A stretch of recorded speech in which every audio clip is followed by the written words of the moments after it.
Diaz. Ava. Dinleyen Ha şu an yazıp başladım. Ava dinleyenleri de hemmesine hoş geldin Diaz. Hemmesine salam ediyaz. Ava. Ne kaygısı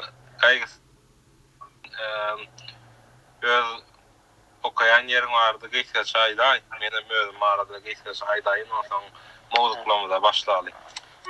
Ava. Salam hormatly adamlar. Men özüm daha çoğdan Türkmenistan'dan. Özüm hazır Estonya'nın Tartu Üniversitesi'nde doktorantura okuyan. Uğrum iqtisadiyet. İqtisadiyetde değişik temalarınız bolsa, mawdularınız bolsa, kelläňizde soralar bolsa, soňra sorap bersin. Köplenç gurum dersimiz durmuş gündelik temalarında bolar. Ni benim şu an Kaliforniyada yaşayan, Kaliforniyadan seslenyen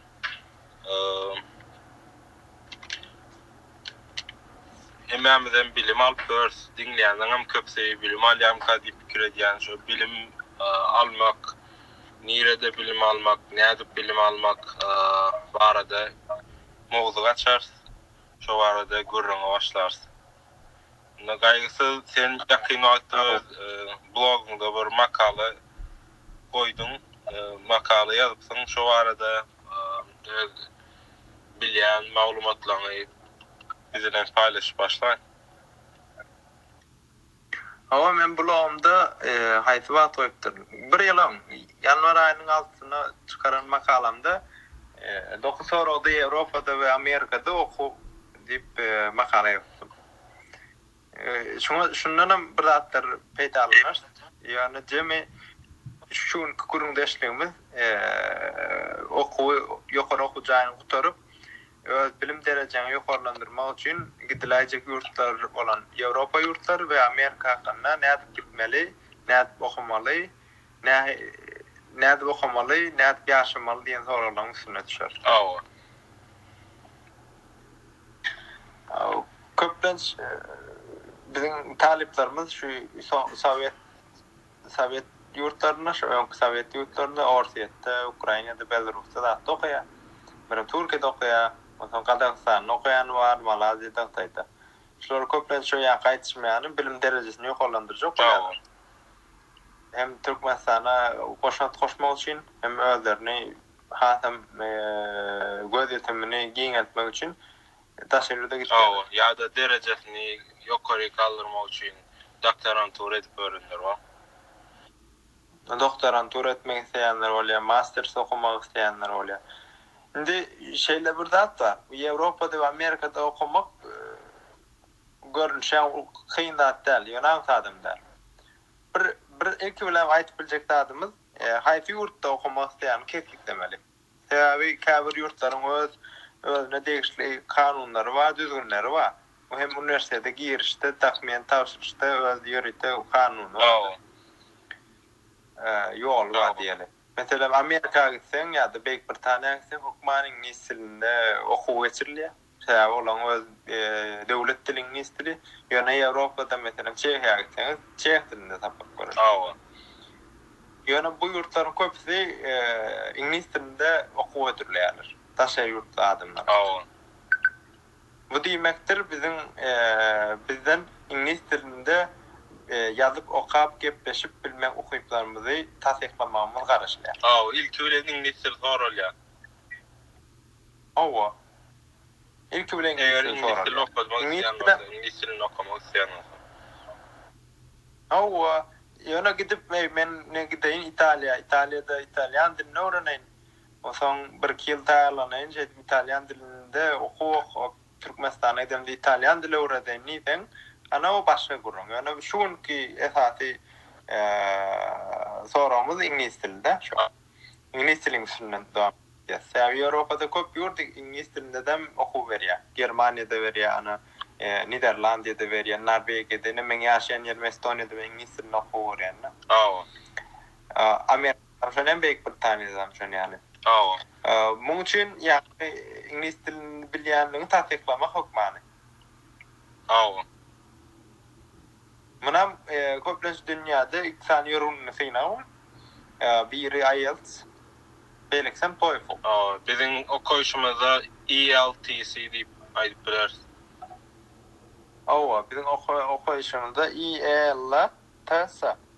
Osan TOEFL'am TOEFL. Şu ikisini. Google'dan olar arada maglumat tapmak ansatmy kadiyan. Google'da internete girseniz sen maglumatyňyzy alyp bilýäňiz gerekli taýýarlanýan esbaplarna alyp bilersiňiz. Video YouTube'dan videolarna seretip bilersiňiz. Nälen barlýar şu egzaminler adrak özüňiz wagt sarf etmeli şolar hakynda öwrenmek. Ýa-da bolmasa eger puluňyz bar bolsa, mesela Türkiýede ýa beýlek ýurtlarda ýörüýte okuw mektepleri bar. IELTS we TOEFL kurs ötüp. Bizim öz ýurdumuzda bar. Bizim yurdumuzda da var. Ana gowa var. Şu ýurtlaryňyzda, öýde ýaşaýan ýeriňizde TOEFL we IELTS taýýarlyk kurslar bar. Şolara gidip hem maglumat sorar. Hatta ýa-da şu kurslara Amerikanyň ilçiligine değişli bir yerim bardy men bilişime göre Aşgabatda ve başka vilayetlerde ýanky TOEFL taýýarlanyş sapaklar berýärler. Ana gowy. Gidip adyňyzy ýazdyryp, gerekli olan töläp taýýarlap bilersiň.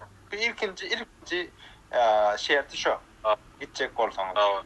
Yeni bir egzamin wady SAT diýip. SAT. Bu SAT synawy da düşün. Ýokary okuw birinji taýýarlyk, ýani orta mektebi gutardymyz diýeli. Orta mektebi gutaransoň SAT synawyna girip, ingliz dilinde matematikada ýalňyşmasam. Synawy tapşyrýar. Şu synawy tapşyryp Amerikada şu ýokary okuwjyny okap bilersiňiz. Bu mastersler, bu adaty 4 ýyllyk okuwjylar. Aslında ýanky kurslara gatnaman mesela YouTube'da ve başka web sahypalarynda ansat ve düşnükli sapaklar tapmak mümkün mi diýip pikir edýän? Elbette. YouTube'da bir topar YouTuber diýilýär. YouTuberlar video goýarlar. Her gün bir sapak 20-30 minut belki 1 sagat. Şular izlerle tamaşa etseňiz diliňizde möstürip bilersiňiz. Bu sapakda internetiň üstünde. Mesela TOEFL Basics diýip başdan başlap bolýar ve soňky adımlarına yetip bolýam ki diýip pikir edýän. Bu soralarda adamyň 4 türlü okuýy synalýar. Birincisi listening, ýani dinlemek okuýy, ingliz dilinde dinläniňe düşünmek okuýy. İkincisi reading, okanyňa düşünmek okuýy. Üçüncüsü writing, yazıp bilmek. Öz pikirlerini ingliz dilinde yazıp bilmek. Oşan speaking, bilen düşüncelerini ingliz dilinde gurlap adamlar bilen ara gatnaşyp durlap bilmek. Yani dinlemek, okumak, yazmak ve geplemek de. Şu 4 türlü ýoňa barlanýar. Otan köplençem, mesela IELTS'däki bal 9, maksimum 9 alyp bilýäňiz. Ýurtlaryň köpüde 6-ň üstüne baha soraýarlar sizden. 6-7,5 bilen universitete girip bilýäňiz. Universitetiň iň azynda ingliz dili şertini tamamlaýaňyz. TOEFL'da nähili? TOEFL'da men şu an dol maglumata ýeter. TOEFL hakynda. Onu hakynda sen bir zat aýtyp bilersiň. TOEFL'da men bilýänim soňky zat maglumatda 120 üstünden 80 geçmeli diýen köp universitetlerde. 120 derece üstünden 20 götürümini geçeninde köp universitetler kabul edýär. Amerikada ýöne Cover ýanky community college yerler var. O Cover college'lar ýanky 2 ýyllyk universitetden ýönki college okuwlaryna olar käwirleri 45-60 kabul edýär men bilişime görä. Şu an telede otyr, internetten tapdym. 120 bal, iň ýok biljek bal. 120 meňem ýazmaçdy. 120 bal. O 120 mal köplenç her okuyuban yani okumak, yazmak, dinlemek ve gepleme okuyuplarında her ayetini 30 bağlanmalı. İn yukarı alıp bilýäňiz, şoňa 22-24'ten yukarı bağlanan hemen yukarı diýip adamlar. Hawa. Yani bu diýmekdir 25 o da ýam 100 bal bolýar. 100 bal bilen sen ýerine de girip bilersen. Men pikirim. Hawa. Ondan soňky meselem ilk ölen ýa-ki IELTS, Bram, TOEFL olary tawşyrdylar, ýa-ki derejäni allalar, soň indikadym nähili hereketler, nähili adımlar äpler. Indikadym bolar.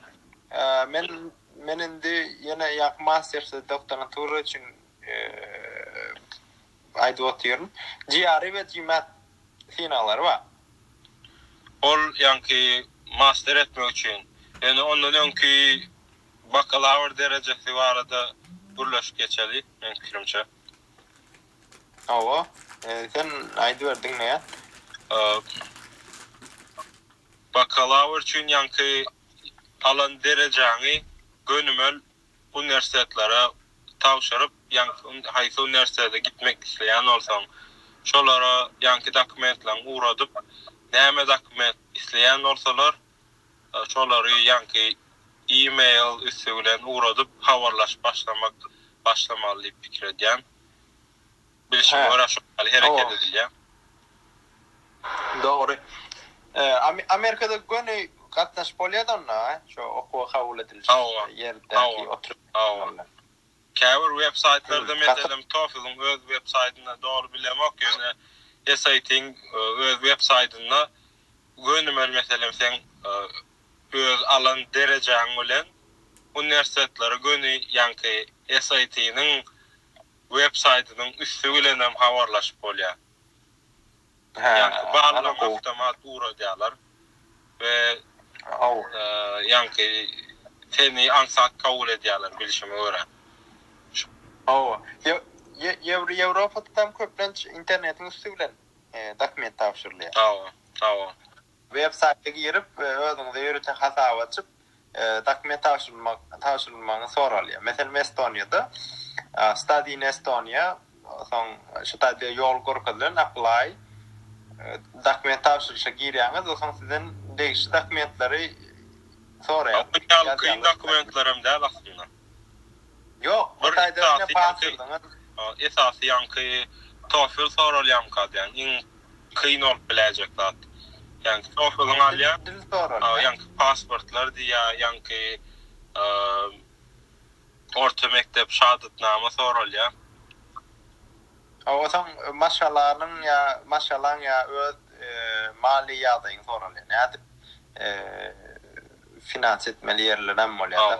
Şonýanda mümkinçiligim ýok bolsa mümkinçiligim ýok diýem olar bilen habarlaşyp bolýar. Size mümkinçiligim ýok, ýöne men şun ýaly meselem şun ýaly TOEFL'dan gowy dereje aldym we daşyndan hem plan sport bilen meşgullanýan ýa-da tikin tikýän ýa-da plan şun ýaly diplomlar aldym öňden ýa-da başga boşma sertifikatlaryň bar diýip şola yrmalda. Hawa. Men meselem size gerekli bolup biler. Men şun ýaly işler edýän diýip ýazgylar taýýarlap, ýa-ki resume taýýarlap, biram käbir molumlaryňdan tanıyan molumlarından, müdüründen, her haýsy karate atnayan olsan yerinden mesela Türkmençesini yazdyryp, onu tercüme etdirip, ýa-ki üniversitede uradyp, ýa-ki pul kömegini soramak mümkinmi kadýan. Ýöne esasy zat ýa-ki ingilis diliniň gowy bolmagy. Ýa-ki TOEFL'y gowy derejede almak we şol zatlar bilen bile özüňi satmalym kadýy pikir edýän. Ýa-ki eger ýagdaýyň ýok bolsa. Şo ýa-ki esasy gorkezçilen dil synagy we Amerika üçin hem ýa-ki SAT ýa-ki SAT diýen synagymyz şo aslında sen ýüzüňde. Hawa. Sen özüň şol. Yani özüň şolary tanıtmalylar. men size gerekli adam. Men size okuyacak, sizin üniversitetinizde bilim alacak ve sizin üniversitetinizde bu toramson men go yerlere gelerin ve hemmekşin maksat şu değil mi? Go neticeler almak. Ve men bu toramson siz şulak uçu menen bu tor deyip bilersiniz diyen ýaly bir netije çykýar da insanyňda. Olaram şoň gowy okuwçy okutmak isleýärler, gowy netije çykarmak isleýärler. Okuwlaryň maksady şoňka diýen. O zaman Amerika diyelim mesela men girdim. Oku kabul viza kıyın da atmı? Viza almak kıyın mı? Viza almak kıyınam deyip bileriz, kıyın dälem deyip bileriz. Men öz başımdan geçen, men öz Amerika gelmezen ozal maňa kıyın görünýärdi. Ýöne hiçem kıyın däl ekeni. Bir hili çekinjenlik wagtyny, hileka, sen bilen ok bilmeýän zadyňdan adam çekinýär. Men ýanky viza işlerini, viza dokumentlaryny tawşardım, zat etdim.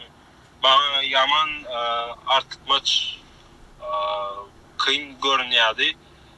Hemme dokumentlarymı ýygnadım, näme isleýän bolsalar, ýygnadymda girdim ve menden hiç dokument soramady. Ýanky barıp görüşilýän adam hiç dokument soramady, diňe pasportyma seretdi. Pasportyma seretdi de ertir geldi ve sen gidip bilýän diýdi maňa. Maňa ýaman aňsat göründü şondan soň. Düşnükli. Avrupa'da da şu. Her weltnämäniň, her ýurdun öz ýörite soraýan dokumenti bar. Esasda şu üniversitetten kabul alanyňyzy görkezýän tasdiklaýan dokument. Şonu görkezseňiz, şonu tasdiklap bilseňiz, beýle dokumentler hem ýanyna goýup vizaňyza dokument açyp bilersiňiz de. Olar zat ýeşilliklerdäki işleýän adamlar köplenç spy adamlar bolýar. Malaym sizin bilen gurlaşanyny öz ahyňyny ünsürýärler. Size kömek etjek bolýarlar. Olar gorkunç adam ýaly görünýärdi bir hile. Bolmaýa, bolana gadagan şon ýaly diýen ýaly birda diýerler öýtdim. Bu on ýaly adam çykmady. Hatta men inglizçe çalakçylyk bilsemem, soradym men türkmençe gurlaşmak isleýän idim. Maňa türkmençe terjümeçi getirdiler. Men türkmençe, men inglizçe gurlaşak, türkmençe gurlaşak diýdim.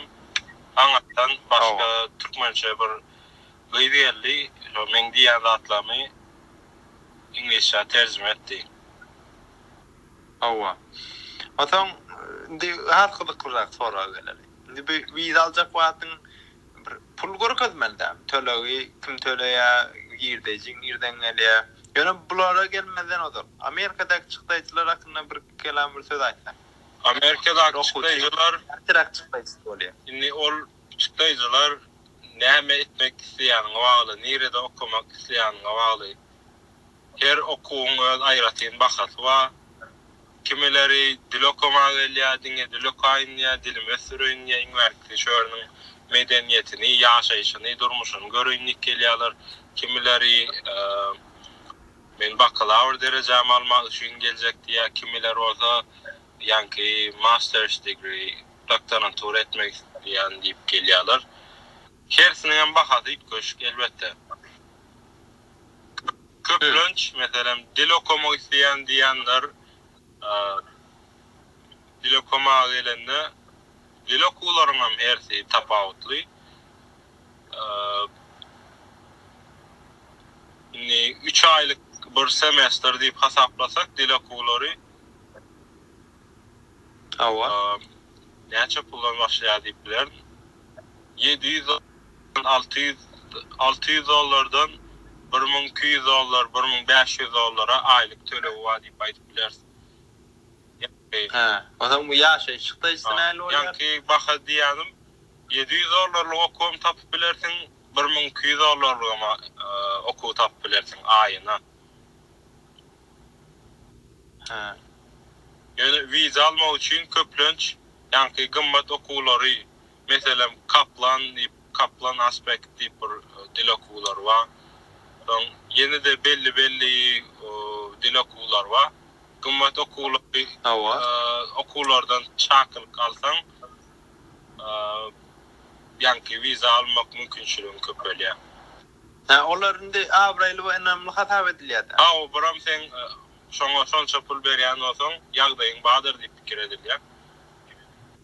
Yani olar işlemeye gittiyen mi ya da başka niyetin var mı okumaktan başka niyetin var mı deyip çekinyalar sondan seni sonrağa çekiyorlar. Şon onandırıp bilsen hiç problema mesele yok mu kadiyen. Yani bakadan başlaya ondan sonra o zaman okuçu olup işlemek mümkün mü? Elbette okuçu olup işlemek mümkün. Ruhsat var şöyle mi? Ruhsat elbette ba yani okudan ruhsat almalı oluyor. Yani okun özü sana dağıt veriyor. Mümkünçülük veriyor. Doğru. Onu aran yerinde okudan sorap şu mümkünçülüğü sorap alıp oluyor. Doğru. Onu ben Avrupa'da hakkında bir söz edeyim. Avrupa'da yağdayı başka çırak. Tölöksüz okulları ansattıklarını tapsa oluyor. Ama Avrupa'daki tölöksüz üniversitelerin hem köpüsü Amerika ile dengeştirende hat elyeter bahalı okul hüdürlük biliyorlar da. Elyeter yani dine vizan olmalıydı. Tölöksüz okul. Yok bak pulu mesela pulu 2-3 bin Amerikan dolarına var. Üniversite aradayacağım ya. Dile kur. Ava şu an üniversite hakkında. Tölöklü üniversiteler. Devlet üniversiteleri. O zaman kabir üniversiteler magister ve doktorantur için bahs eşkılan ettiler. Ve yukarı derecelere eğilmeye başlarsan muğut ve koşmaça stüpendiyle okumak mümkünçülüğü öğretiliyor. Kovakeni. Ava. Mesela Skandinavya yurtlarında köplenç Avrupa Birliği'nin daşından gelen daşer yurt okucuları okul pullu. Hem üstesine yaşayış şartları hem gımmat. Yani belli Norvegiya, Şveç'te kımmadırak yurtlarda. O zaman mesela Avusturya'da mesela okul muhtavarı var ardan. Yani şu yıllık administrasyon ve registrasyon için ortaça $1000 talep ediliyor. Yaşayış için hem yıllık $13,000-$15,000 var minimum pul gitti ya da. Doğru. Ya da mesela ardanlak. Mesela ardanlak seyreder Çehya. Çehya'da ortaça okuva sorulayan pul $4,500 Ve o tayda yaşamak için hem $4,500-$9,000 aralığında pulumuz olsa yaşayabiliyor. Yani hem oku hem durmuş yaşayış çıklayıcıları. Oku pula $4,500 üstüne de yani $9,000 koyan yine şu yıllık 13-15 oluyor. Umuman Avrupa'da bir en amatlı oku bilim almak için $12,000-$13,000 yıllık pul çıklayıcı gerekli oluyor deyip bilirsin. Hükman hava. Amerika arasında az da diyecek oluyor. Yani hili yukarı. Yani Germanya'da kapabilirsiniz. O zaman Çehya'da, İtalya'da, Fransa'da ya Pribaltik yurtlarına hem yerde okuğun hili yukarı. Men hem geçen yıllarda men şu Avrupa'da bilim alman malumatlarını seyretiştiremde şon yal gördüm. Hatta Amerikanların özü Germanya'ya gidip bilim alyan ekenler tedavi bilim ardan verdi $10 kazanyalar mesela köp dolar kazanyalar anarda mut bilim alyalar dine durmuş çıklayıcılarını yapsalar ol ya. Amerika'da on yal değil. Germanya'da da oku mu? Germanya'da köp ýerde ingliz dilini okuwam ödürlenýär. Ýöne nemis dilini bilseňiz öňüňiz açyk. Hawa.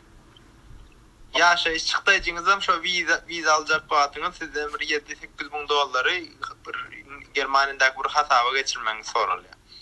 Geçende men bir gyz bilen tanışdym. Bir kiçirak gyz.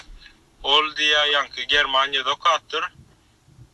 Men hem mesela Amerika'da okumak üçin epesli pul gerek, doğrudan okumak üçin azından yıllık 20 müň dollar, go yerlerde okuyacak olsan 40 müň, 50 müň dollar diňe okuw çykdaýjyň.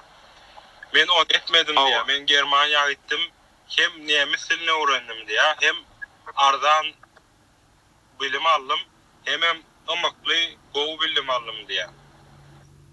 Germanya'nın okuw derecesi gat ýokary. Ýokary. Men Amerikan köp üniversitetlerinden ýokary da men bilişime görä. Rating. Hawa. Halkara yeri awray ören ýokary. Elalaşa. Ondan soň nähil maglumatlar aýdyp bilersiň başga ýurtlar barada? Ondan soň men öz pikirimçe şu ýurtlara okasaň, şu Türkmenistana dolanıp geleňizde Türkmenistanyň mösmegi bilen özüňize gowy ýer taparsyňyz da. Tabi Türkmenistan ösüp barýar, şoň bilen hünärmenlerde türlü häsiýetler, ukyplar, goşmaça zatlar gözlenip başlar. Meselem ingliz dilini suwara bilmek ýa-da diplomlaryňyz magistratura diplomy ýa doktorantura diplomy.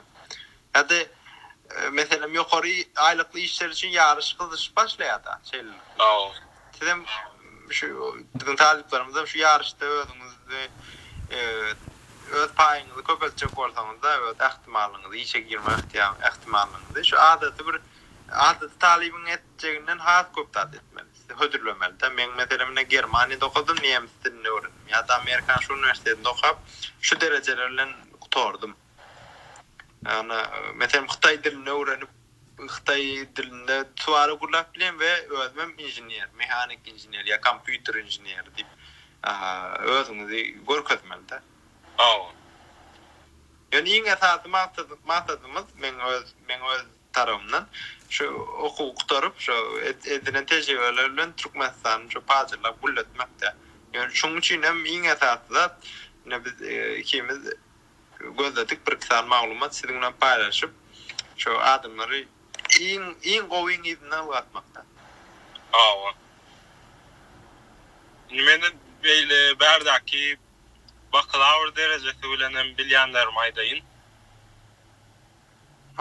Amerika'da bakalavr derecesini almak için ýanky TOEFL almaly etdik. TOEFL, IELTS ýa-da SAT sınavlar bilen girmek mümkin. Ýanky tanyndan soň her üniversiteden haýsy üniversitede gitmek isleýän bolsaň, haýsy üniversitet ýanky näçe balla TOEFL ýa-da IELTS ýa-da SAT ball isleýän bolsa, olan isteyen bakalarını öz web saytlarından görmek mümkün. Mesela TOEFL, mesela Plan Üniversitesi, Columbia Üniversitesi, näçe TOEFL isleýär, näçe minimum bolmaly, näçe minimum TOEFL derecesini balyny almaly. Şonu görenden soň, şonu alanyndan soň tawşyr başlanýar. Eger şu dereceni alyp bilmedik bolsaň, başka mesela pesrak derece alın diýeli 80 alıp bilmediň. Columbia Üniversitesi 80 isleýär. Sen 80 alıp bilmediňde 60 alın. 60 kabul edýän üniversiteler gözläp başlamaly bolýar. Soň 60 alan soň ýanky dokumentlaryny uradýan we üniversitet bilen dowamly habarlaş başlamaly bolýar. Sen ingliz dilini dogry %100 gürleşmegiň hukman däl. Ve gürleşmegiň uram ýanky aýdyşymy diýen e-mail'la habarlaşmak bilen bolýar. E-mail'la da isleýän soraglaryňyzy ýazyp bilýäňiz we ýazanyňyzdan soň hukman jogabyny alýaňyz. Amerikan içinde bir üniversitede tawşyrsaňyz. Ýönemine hi hello diýseňiz fikir edýän. Ha, ya onların pul kazanması ya. Pul kazanması ya ikincilik bilen hem zat da yani servis yani hizmet da sana hizmet ediyorlar. Sen okuğa girmek isteyen olaram sen okuğuna almak için elinden geleni ediyorlar. Sen şolarla yani tercüme yani Google Translator'dan yazıp tercümeni yazıp e-mail'den yazıp uğradıp bilýäňiz ingilis diline. Yani her hili yazıp uğradıp havarlaşıp bilýäňiz. Yani çekinmän yazmalym kadyp pikir edýän. Ha, doğru. Onu eğer has kowy talibi almak için bir yarışım var da üniversitetten arasında. Şoň üçin hem bir size cevap verme ihtimalleri ýokdur. Baram üniversitetler köp millet bolmagy halaýarlar. Köp millet bolaslar gelýärler. Mesela Türkmenistan'dan bizde on ýaly hemme ýerde okuwçy ýok da. Mesela Türkmenistan'dan okuwçy ýok bolsa ýa-da iňärki elinde ýanky üniversitet okuyan bir okuwçy bolsa ikinji okuwçyna edinetler gelýärler. Şoň üçin biz kän on ýalak köp ýanky üniversitetlere baramyza gerek adamlar, gerek millet biz. Doğru. Onda şu an cemletek. Tamam. Amerika'da ve Avrupa'da okuwçy. Gerekli malumatları berdik ya. Halo, Dinleyen, hawa. o şu an cemletek de. Hawa. Nämeler gerek? Birinci IELTS TOEFL diýdik. Dil synagy gerek. Hawa. Ya da SAT gerek. Hawa. Ve goşmaça SAT gerek. Hawa. O son her üniversitede öz niyetinizi görkezýän bir hat yazmaly. Doğru mu? Hawa. E-mail bilen elektronik hat yazmaly da şolara. Şolarla gepleşmeli. Ine meniň balym şu, men girmek, okumak isleýän diýip öz niyetini açaçan aýtmaly. Doğru. Ondan üniversitetten hem gerekli şertleri yerine getiren soň kabul edildin diýeli. Ondan ilçana ýütüp vermeli. Doğru mu? Dokumentler taýýarlap. Eğer kabul edeninden sonra hawa ilçkana barıp men ilçkana özüm arkaýyn çekinmän barmalym ka diýen bize mesela men özümde de ýanky orta mektep gutoran döwürlem çekinjenlik bady bize de ýaşlarda bolup biler çekinmän gönümel men Amerika gitmek isleýän men Ýewropa gitmek isleýän men Orsiýada gitmek isleýän men sizin şu okuwuňyzy okumak isleýän men näme etmeli maňa ýol görkezin diýip sorap bolýar we olaram jogap bermäge borçly olaryň etmeli işlerem şol. Şoň üçin arkaýyn sorap bilýäňiz, arkaýyn jogabyny alyp bilersiňiz diýip pikir edýän. Pikir edemek şoň ýaly bolly men durmuşymda we şolar jogap berýärler. Doğru. O son şu gerekli o taýdan viza üçin dokumentler taýýar edip ýola çykyp bermeli. Hawa. Ýöne bize iň esasy ýene bir mesele bar. Ýanky scholarship almak. Stipendiýa almak. Stipendiýa nädip alyp bolar diýen soragyň bir uly mowzuk ka diýen. Muny belki ýazylamyzda gürleşir. Inneki ýazylamyzda bir aýratyn bir diňe stipendiýa almak barada bir maglumatlar ýygnap gürleşýär. Ama her yurda değişik stipendiyalar var mesela. Angliya için, Amerika için, belli Avrupa belki yurtlar için, Japonya için stipendiyalar var. Bizim öz devletimizin hükümetleri lalışıkların esasında da stipendiyalar. O mümkünçülüklerimiz ama. Hatta bizim yurdumuzda da köpölya bolar. Yankı mümkünçülükler köpölya. Hatta yurtlarım köpölya. Ova. Şular hakkında da maydarsın indiki podcastlarda. Onu şunluk mene açıklarımı aýtdym mı kan diyen eger razı bolsa. Sağ ol. Bugünkü 8 FM Olum bilim marada gürleşdik 8 FM yayılımımızda. İnniki yayılımlarımızda da yine Olum bilim marada gürleşme fikirlenýär. Hawa. Soňa waka mowzuklarymyzy başga pudoklara da geçirmek istəyýär etip bolsa. Öz pikirlerini, düşüncelerini aýtmak isleýän ýa-da soramak isleýän zatlaryny bir terbiýe edepli görnüşde aşakda tesirlerde Tesir etken. yazıp bilerler. Olany. Alalışan. Ve hem baňyzyň pikirlerinizi tesirlerinize garaşýar. Şu adam biz o adalarından kabul olsun diye ve yoşadan çıkayalmayız. Hawa. Nediveden çıkar. Yaş taman oturun adamlar. Var sağ olun. Yine inniki podcastlarımızı dinleşen çak. İlk görüşmek sağ olun. Hoşun gelmeyin. Hoş sağ olun.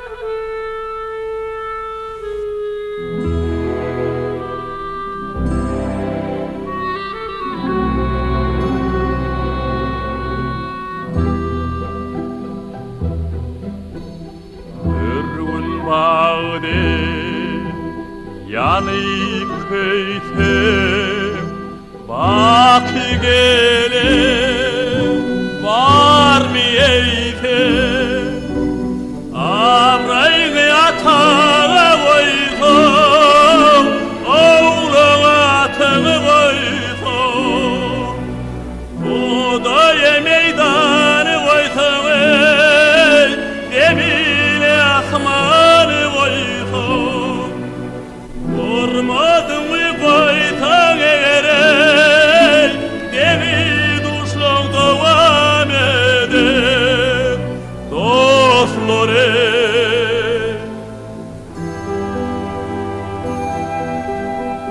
Yakranı şehri koysun Topu